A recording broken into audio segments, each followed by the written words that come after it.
There are terms in project management that seem easy enough to grasp on paper, but putting them into practice might be more challenging, especially for people that are new to project management. And I'm going to speak to two of them. The first is distinguishing between risks and issues. And it's simple enough to define. Risks are things that have the potential to happen, but haven't occurred yet due to any number of factors, while issues are challenges that you're facing currently and are affecting the delivery of your project, right?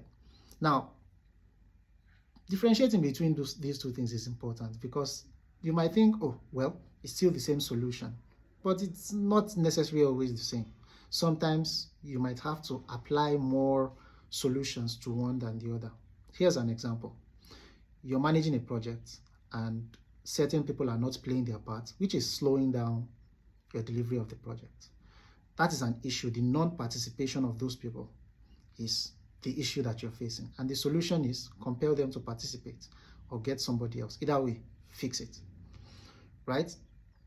Now, the risk is that if those people do not participate, you will not be able to deliver the project on time.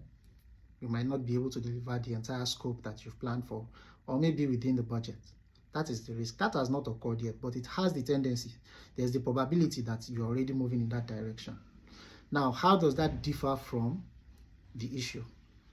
The difference is that now that you're concerned that we might not be able to deliver on everything that we've planned on, should we start managing expectations? Should we start telling the clients, listen, we might need more time, we might need more budgets, there are things that are affecting us that we need you to get out of our paths? Those you probably did not consider initially when you were speaking about just the issues that you are facing. So the fact that you're now talking about risks has expanded the amount of things that you want to be cautious about, the number of actions that you have to take. You're also looking at, is it possible that we slim down our scope for this time frame and see how much we can actually deliver, then maybe we can complete the rest later. So the fact that we've been able to make that difference, that differentiation between the issue and the risk, you'll see that it has brought up more things that we now need to consider. The second thing that people get confused about is the business case. Now, I cannot go into detail about what are the things that the business case contains, but I'll just put it into context. When you have a project charter, for instance, you have sections like your problem statements, you have the solutions, you have your objectives, then you have the business case. And the business case in simple terms is, what are you getting out of this? What is the client or the sponsor getting out of this? I have seen people make the mistakes of confusing the business case with the objectives, right? The objectives are, list of things that you need to do to execute those solutions that you've discussed. But that is not the business case. Let me put it this way. You've stated the problem. You've stated the solution to that problem.